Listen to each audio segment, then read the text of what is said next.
রাজ্যের ১০০ দিনের কাজ অর্থাৎ মানরেগা বা জব কার্ডের টাকা মোদী সরকার আটকে রেখেছে, এমনটাই রাজ্যের মুখ্যমন্ত্রী তথা মমতা বন্দ্যোপাধ্যায় সরকার দাবি করছে। এ নিয়ে মুখ্যমন্ত্রী মমতা বন্দ্যোপাধ্যায় কেন্দ্রের মোদী সরকারের সঙ্গে সাক্ষাৎ প্রার্থী হয়েছিলেন গত ২০ ডিসেম্বর ২০২৩-এ।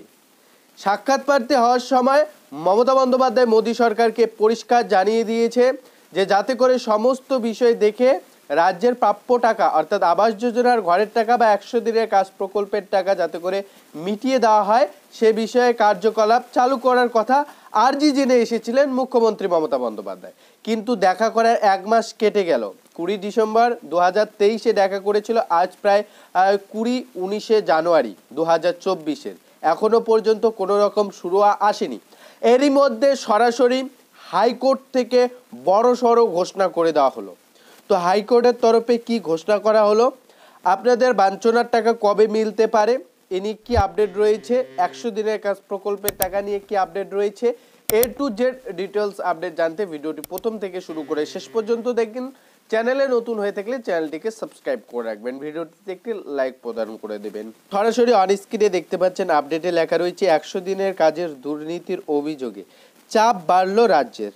আজ বৃহস্পতিবার এই দুর্নীতির তদন্তে ৪ সদস্যের কমিটি গঠনের নির্দেশ দিল কলকাতা হাইকোর্ট।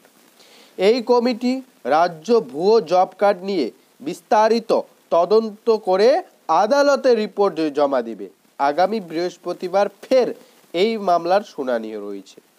৪ সদস্যের এই কমিটিতে থাকবেন কেন্দ্র ও রাজ্যের একজন করে আধিকারিক, থাকবেন ক্যাগের একজন প্রতিনিধি, এছাড়া অ্যাকাউন্টেন্ট জেনারেলের তরফে একজন প্রতিনিধিকে রাখা হচ্ছে। আজ কলকাতা হাইকোর্টের প্রধান বিচারপতি TS শিবগানামের ডিভিশন বেঞ্চ এই নির্দেশ দিয়েছে। অবিলম্বে কেন্দ্র ও রাজ্যকে আদালতে এই আধিকারিকদের নাম জানাতে বলা হয়েছে, অর্থাৎ যে আধিকারিক এই কার্যকলাপ করবে তাদের নাম জানাতে বলা হয়েছে। এই ৪ সদস্যের কমিটিকে বিষয়টির তদন্ত করে আদালতের রিপোর্ট জমা দিতে বলা হয়েছে। এই ৪ সদস্যের কমিটিকে বিষয়টির তদন্ত করে আদালতে রিপোর্ট জমা দিতে বলা হয়েছে। পাশাপাশি কেন্দ্র ও রাজ্যকে একটি অ্যাকশন প্ল্যান তৈরির নির্দেশ দেওয়া হয়েছে যাতে ২০২৩-২৪ অর্থবর্ষে নতুন করে কাজ চালু হয়। পরিষ্কার দেখতে পাচ্ছেন আদালতের তরফে কিন্তু বা হাইকোর্টের তরফে যেটা নির্দেশ দেওয়া হয়েছে যে একটি ৪ সদস্যের কমিটি গঠন হবে। এই কমিটি সমস্ত বিষয় আবারও পর্যালোচনা করবেন।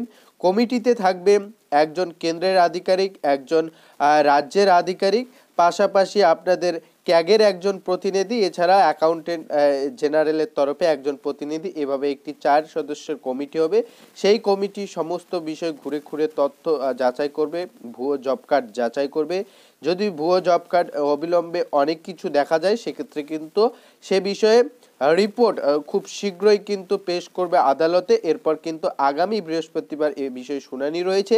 পাশাপাশি কেন্দ্র এবং রাজ্যকে এ বিষয়ে পরিষ্কার জানিয়ে দেওয়া হয়েছে যাতে করে একটি অ্যাকশন প্ল্যান তৈরি করে এতে যাতে করে ২০২৩-২৪ অর্থবর্ষে নতুন করে যাতে করে কাজ চালু করা হয় এ বিষয়ে কিন্তু নজর দিতে বলা হয়েছে। এই মুহূর্তে কিন্তু এটাই আপডেট চলে এসেছে হাইকোর্টের তরফে, এমনটাই কিন্তু নির্দেশ বা আপডেট দেওয়া হয়েছে। আপডেটটি পাওয়ার সঙ্গে সঙ্গে আপনাদের সঙ্গে শেয়ার করলাম।